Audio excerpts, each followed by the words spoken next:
Le toca el turno a la doctora Patricia Irene Montañez Escalante. Voy a leer también su semblanza. Ella es licenciada en Biología y doctora en Ciencias en Ecología y Desarrollo Sustentable.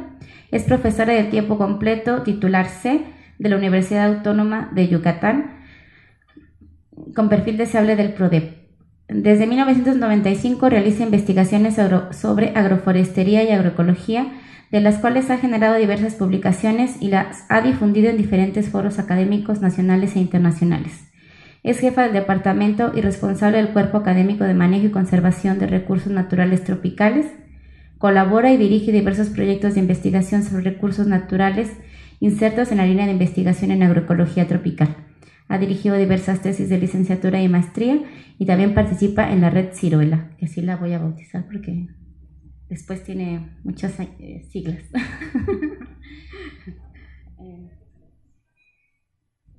Y pues bienvenida, gracias. Gracias. Bueno, pues voy a tratar un poco de responder la pregunta y el comentario que nos hizo el compañero. Precisamente esta presentación es complementaria a la que presentó la maestra Rocío. Y pues como el título lo dice, pues vamos a hablar un poco sobre lo que es el huerto familiar maya, cómo contribuye su manejo a la alimentación maya y obviamente cuáles son esos retos, precisamente como comentaba el compañero, que está enfrentando este sistema agroforestal.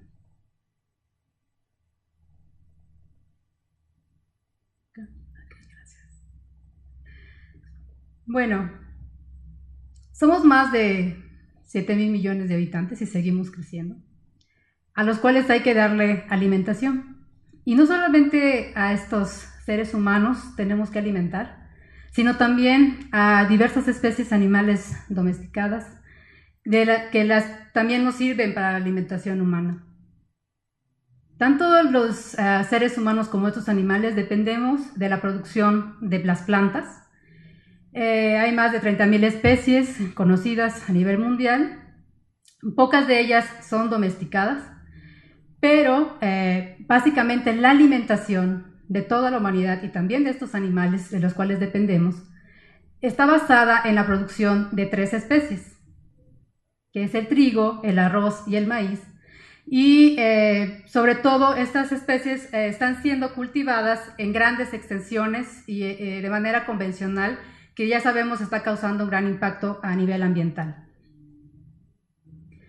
Sin embargo, como mexicanos, cada uno de nosotros venimos de regiones diferentes y sabemos que tenemos una gran cultura alimentaria. ¿Qué es la cultura alimentaria? Pues bueno, es ese conocimiento de todas esas plantas y animales que nos rodean, las cuales conocemos o tenemos todo un antecedente prehispánico acerca de cómo los aprovechamos, cómo los transformamos, cómo los conservamos, los propagamos y obviamente cómo los consumimos. Y toda esta cultura no solamente está en el aprovechamiento per se, sino todo el entorno de rituales y de cosmogonía que le rodea, ¿no? Como mexicanos somos muy afortunados porque tenemos todo este conocimiento cultural y esta gran diversidad de platillos que la verdad satisface a cualquier paladar bien, digamos, que tuviera pues ciertas, pues digamos, características. Tenemos tantos sabores, olores, que bueno, cualquier paladar estaría satisfecho, ¿no? Nada más ahí, si ustedes pueden ver, pues acabamos de pasar precisamente la temporada de muertos. Sabemos que aquí en Michoacán es la tradición y toda esta época está bien representada con diferentes altares, uso de plantas, uso de diversos animales para la producción de alimentos especiales en esta época. Pues en Yucatán no pueden faltar los famosos pibes, que son tamales enterrados, y para su producción se requiere una gran cantidad de especies de plantas y de animales. Se puede utilizar cerdo, diversas aves, alguno que otro venado que por ahí caiga. Obviamente para la envoltura pues el plátano, el achiote como el recado rojo, el maíz obviamente, ¿sí? Y todo lo que después se ofrece a los muertos, ¿no? Y no solamente como pan o como tamal especial, sino también se producen otros, por ejemplo, para la llegada de la celebración de la llegada de las ánimas de los adultos, pues se prepara un relleno negro, que es una comida un poco más picosa, y para la llegada de los niños se prepara un puchero que tiene mucha verdura y es mucho más rico en proteínas, minerales y demás, ¿no? Entonces, está muy relacionada todo este conocimiento, obviamente a su aprovechamiento y a toda la parte espiritual también que tiene, ¿no? Bueno, Yucatán sabemos que es uno de los estados con mayor población indígena. Tiene un gran valor biocultural asociado a la tradición maya. Ya vimos también la cantidad de especies que podemos encontrar en los huertos, solamente en los huertos, sin hablar de las milpas, de las parcelas, de manejo del monte. Sin embargo, también estamos viendo que toda la humanidad está sufriendo un cambio en los estilos de vida. Estamos enfrentándonos a muchas actitudes sedentarias. Antes yo recuerdo, todavía me tocó levantarme a cambiar la televisión, a cambiarle el canal o apagarla. Y ahorita pues con el simple control ya puedes moverte a cualquier canal, ¿no? Y obviamente acostadito, bueno, al menos ahí en la hamaca, con tu taza de palomitas, ¿verdad? Y haciendo cada vez menos movimientos. Entonces esto ha causado altos índices de obesidad y obviamente también de diabetes, sobre todo infantil. Apenas ahora el lunes, el 14 de noviembre, fue el Día Internacional contra la Diabetes y al menos las estadísticas en México no son nada favorables, a pesar de que desde años atrás están haciendo pues, varias estrategias, buenas o malas, pero las está haciendo el gobierno, para tratar de disminuir el impacto de esta enfermedad, sobre todo en la población infantil, pues se dan cuenta que sigue en aumento, ¿no? Y realmente es muy preocupante porque impacta en la economía familiar por todos los tratamientos, medicamentos y demás, y obviamente la salud, ¿no? Que ya la calidad de vida pues disminuye, ¿no? Y sin embargo todavía es muy común ver pues a muchos estudiantes que a la hora del lunch, a la hora del receso, pues compran su refresco embotellado o sus sabritas, algo ligerito, ¿no? Y pues las comidas que antes eran, digamos, más tradicionales, pues cada vez están siendo desplazadas, ¿no? O sea, un rico queso en relleno o aquí el relleno negro, ¿no? Aquí nada más para empezar a abrir el apetito. Y obviamente los mercados cada día son menos visitados. Entonces ahorita es muy fácil ir a un Walmart, a un Chedraui y pues ahí tratar de comprar mucha verdura con altas ingredientes ahí para que se puedan conservar durante más tiempo, mientras que lo que está fresco y en el mercado ya casi no es visitado y no es aprovechado, ¿no? En un estudio que estábamos haciendo con las escuelas secundarias, una de las estrategias precisamente que estamos viendo para la cuestión de educación en los jóvenes es establecer parcelas agroforestales a manera de huertos escolares en este tipo de escuelas que son las escuelas secundarias técnicas, porque precisamente por la filosofía de su plan de estudio tienen áreas de producción y ahí pues son espacios propicios para poder empezar a desarrollar algunas estrategias agrícolas y pecuarias que vayan más acorde con el entorno local, ¿no? Sin embargo, les preguntábamos a estos jóvenes estudiantes qué tantas plantas o qué tantas frutas consumían y conocían que fueran locales. Y obviamente, ¿cuál fue nuestra sorpresa? Que pues la manzana, obviamente no es local, pues llevaba el primer lugar, la uva y el plátano. Ninguna de ellas de producción local, bueno, a excepción del plátano.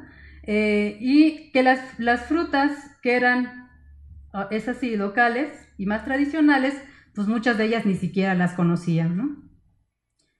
Obviamente, como ahí dice, en última instancia es el consumidor el que va a determinar qué es lo que el sistema productivo produce, pero estamos viendo que está habiendo pues una, digamos, erosión en el conocimiento de todos los frutales y de muchas de las especies que tradicionalmente se consumían y que ahora están siendo cada vez más desplazadas y sustituidas por otras que tienen presentación más fáciles para poder transportar. Es más fácil llevarme una manzana a la escuela que llevarme un zaramullo o un tauch o un zapote negro, que eso me puede aplastar en el camino, ¿verdad?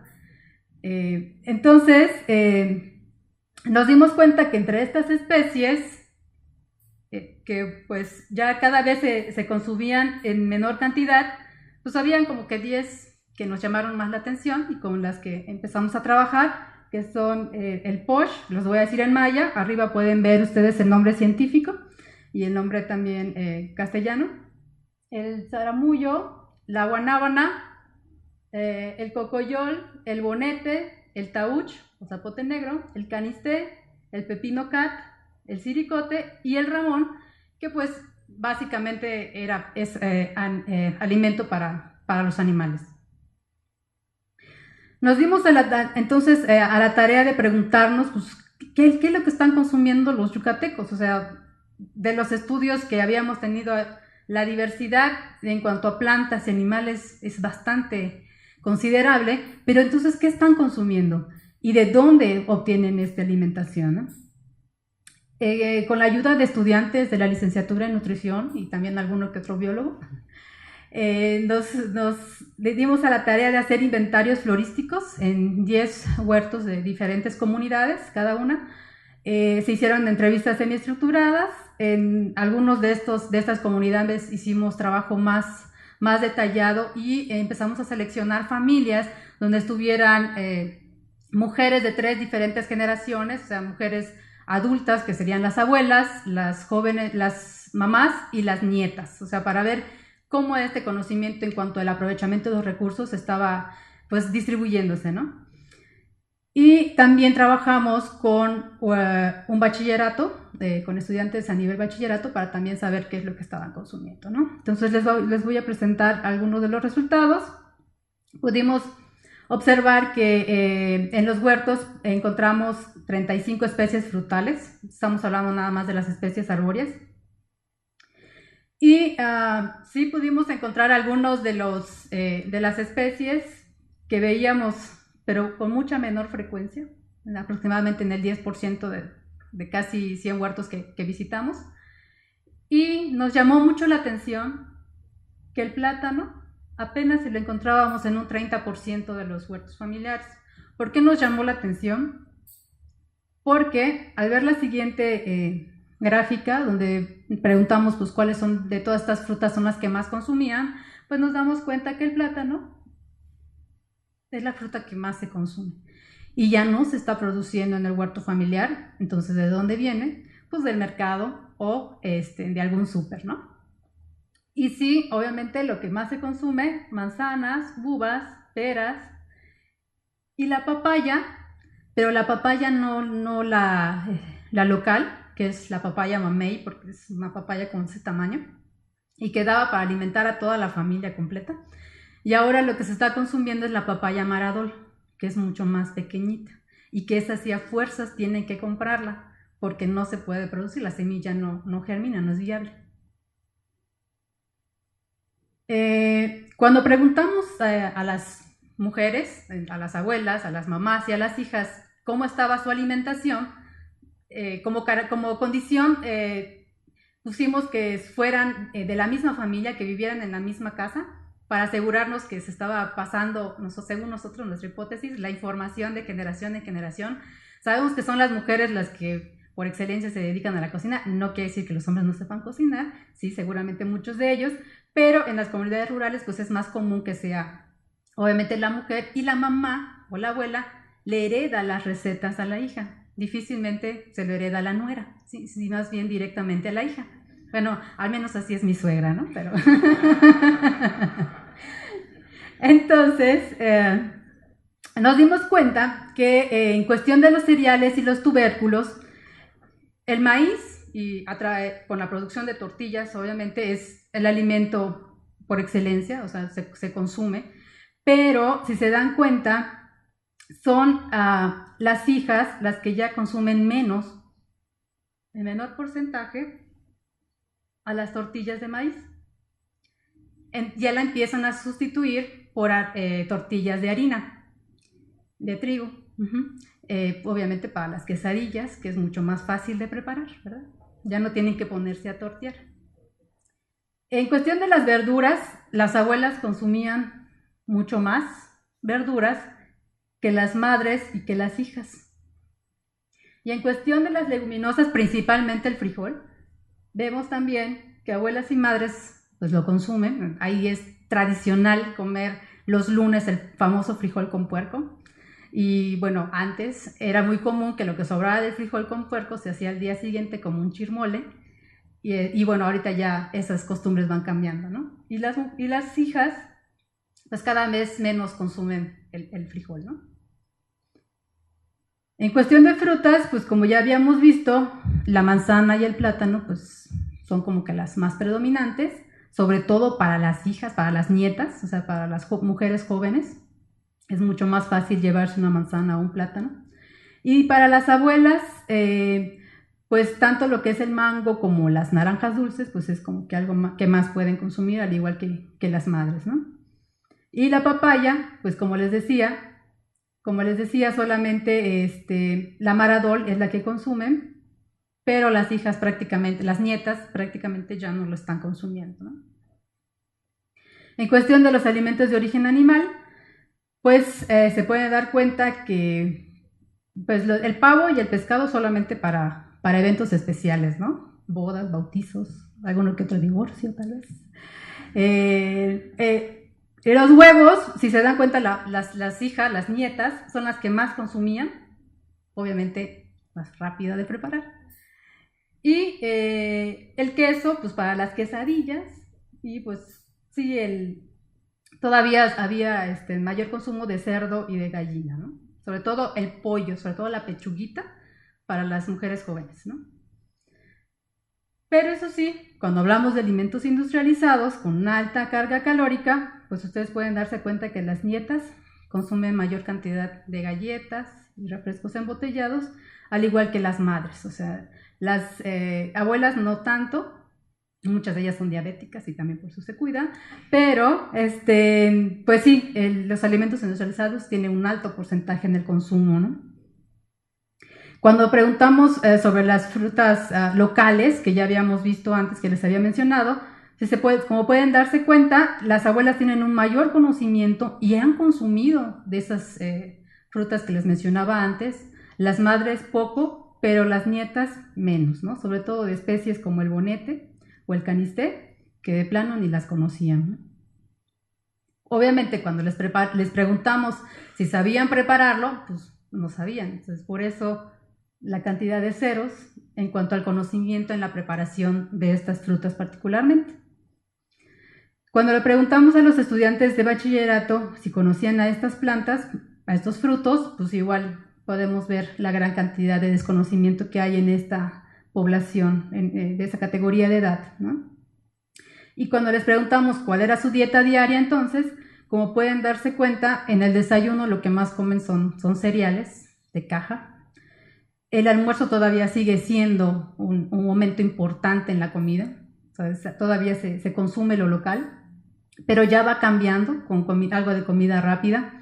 Y obviamente para la cena también son más pan dulce, cereales, alguno que otro antojito yucateco, ¿no? ¿Qué llevaban como colación? Pues ahí lo pueden ver, también puros alimentos procesados, principalmente galletas, refrescos embotellados, jugos, etcétera, ¿no? Es lo más rápido y nos olvidamos de, obviamente, poder llevar una rica pitaya, ¿no? En jugo o como botanita o un rico zapote, un choch, ¿no? Y bueno, a manera de conclusión, pues nos dimos cuenta en esta parte que los huertos familiares tienen todavía las especies frutales, todavía las podemos encontrar, pero cada vez menos se están consumiendo, sobre todo alguna de ellas. Que tenemos como mayor consumo las tortillas y la leche para las mujeres adultas y que cada vez las mujeres jóvenes no conocen o no saben, no están recibiendo esa información o no la están aplicando, habría que hacer un poco más de estudio con ellas, sobre las recetas tradicionales, ¿no? No saben preparar el relleno negro, no saben preparar, pues a veces comida más tradicional y se esperanzan de lo que la abuelita pueda preparar y en el momento especial, ¿no? Entonces nos preguntábamos, pues, ¿cuáles son precisamente estos retos que están enfrentando los huertos familiares particularmente? Pero creo que muchos de nuestros sistemas agroforestales también están sufriendo por esto. Están en un constante cambio porque los hábitos alimentarios también están cambiando y estamos consumiendo presentaciones y alimentos que vienen pues de otras partes, ¿no? Y que ya el paladar de los jóvenes está cambiando.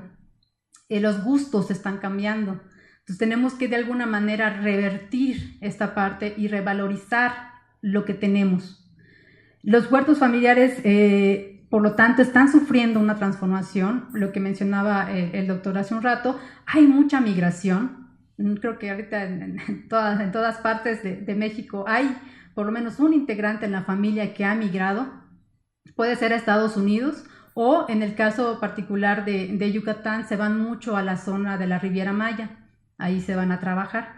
Obviamente ahí lo que ven, tratan de traerlo a su lugar de origen, y también se ha visto que hay algunos solares que se están como que jardinizando, o sea, ya hay más especies ornamentales y menos especies consumibles, ¿no?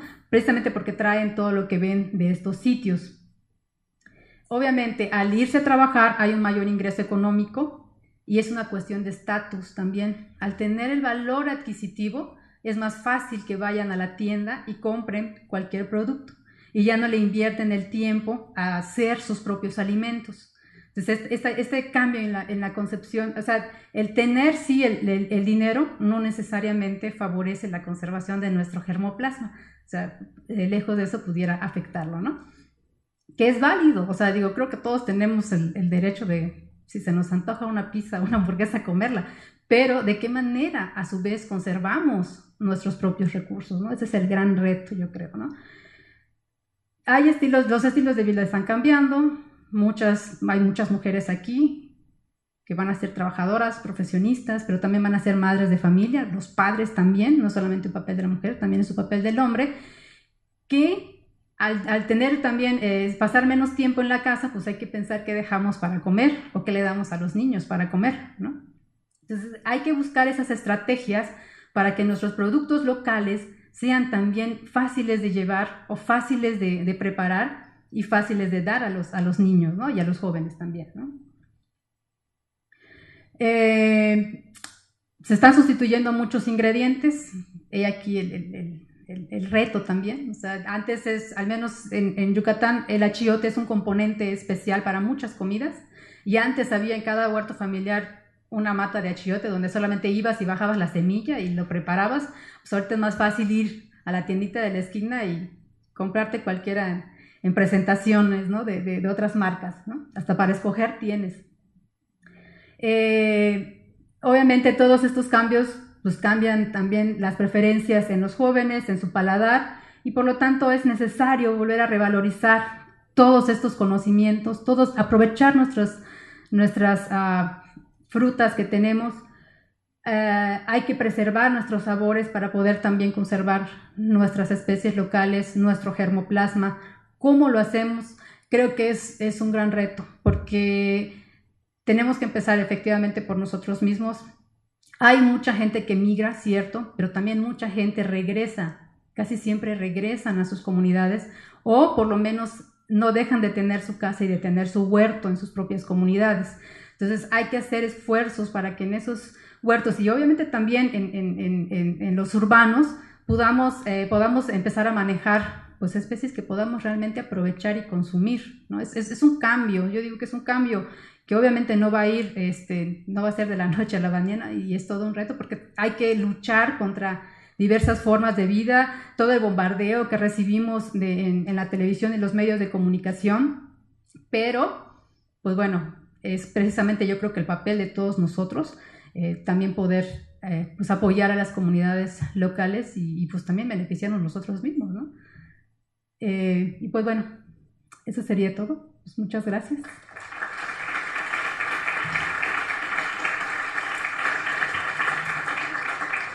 Bueno, muchas gracias a Patti. ¿Alguien? Una sola pregunta rápido, aquí abajo. Gracias. Más que pregunta, es como comentario. Digo, de entrada felicitarte y felicitar el trabajo anterior también sobre huertos. Yo estoy tratando de pensar un poco si podríamos, más como comentario e incluso pensándolo para la reunión de mañana, tratar de hacer ahora el trabajo un poquito al revés, sin salirnos de los huertos, milpa, sistema etnoagroforestal que queramos, y empezar a estudiar los sistemas de intercambio, como por ejemplo sería el crecimiento de estas tiendas de autoservicio, es de lo que voy a hablar yo más tarde, y ver qué aceptación tienen también entre la población, porque efectivamente puede ser un ahorro en cuestión de gasto energético, ir a la tiendita, al Oxxo, a lo que sea, y conseguir algo mucho más rápido, ¿no? Y al final está impactando en estos sistemas. Pero creo que sí necesitamos también ahora empezar a hacer ese tipo de estudios de cuál es la forma en la que han ido creciendo estas tiendas, y sobre todo digo en el medio rural también, y la aceptación que tienen por parte de los consumidores. Y ojo, esos consumidores son también la familia que posee y maneja un sistema agrícola. Entonces, además vamos a complementarlo ahora haciéndolo al revés, de la tienda a la mesa y luego regresándolo al campo. Pues muchas gracias. Rápido. Bueno, sobre la península de Yucatán, a mí me llama mucho la atención cómo paradójicamente a todos los programas de conservación que se pueden hallar, por ejemplo, en Quintana Roo, o sea, va como, no sé, me llama la atención cómo mientras sube como estos programas de conservación también se pierde mucho la biodiversidad de los alimentos, y pensándolo más como en términos de la globalización, no sé qué papel puede jugar, por ejemplo, el turismo. O sea, por ejemplo, en la península pues hay muchas reservas, está Shankan, están muchos santuarios de diferentes especies, entonces estos pues son visitados por turistas, y no sé qué papel puedan jugar ellos, por ejemplo, en los cambios alimenticios, ¿no? Por ejemplo, llegas a Yucatán o Quintana Roo y pides como la comida típica del lugar, que son un cochinita pibil, pero ¿por qué, no sé, no pedir? O sea, es muy difícil ya que alguien llegue y pregunte por las frutas locales, ¿no? Entonces también me gustaría como saber la influencia de estos agentes externos en el cambio de la alimentación maya o de las comunidades anteriores, y no sé, o sea, cómo podríamos revertir esto, ¿no? Porque pues llegas y pides cosas fritas y no buscas con las frutas. Pues sí, o sea, de hecho creo que hay todo un movimiento ahora, incluso a nivel nacional, donde muchos chefs están volviendo a lo local, a lo tradicional, pero no son con recetas totalmente tradicionales, sino que obviamente como ya es más gourmet, le ponen ingredientes especiales, ¿no? Bueno, también las zonas que son más turísticas, pues obviamente están lejanas de lo que es la zona, pues digamos, de las comunidades rurales, ¿no? Entonces sí, creo que es un poco difícil, pero pues estaría interesante empezar a pensar cómo la parte del turismo pudiera, pues de alguna manera favorecer, pero pues a lo mejor nada más que tratar de llevar, pues aumentar a lo mejor la producción de las frutas y ver de qué manera llegar a los centros donde se puedan comercializar. A lo mejor algo de lo que está platicando ahora el doctor, pues pudiéramos pensarle, ¿no? Bueno, ya no puedo dar más participaciones, pero Patti va a estar aquí toda la tarde, vamos a comer todos juntos. Un poco la idea de estos espacios es poder tener estos intercambios, ¿no? Entonces, muchas gracias. Entrego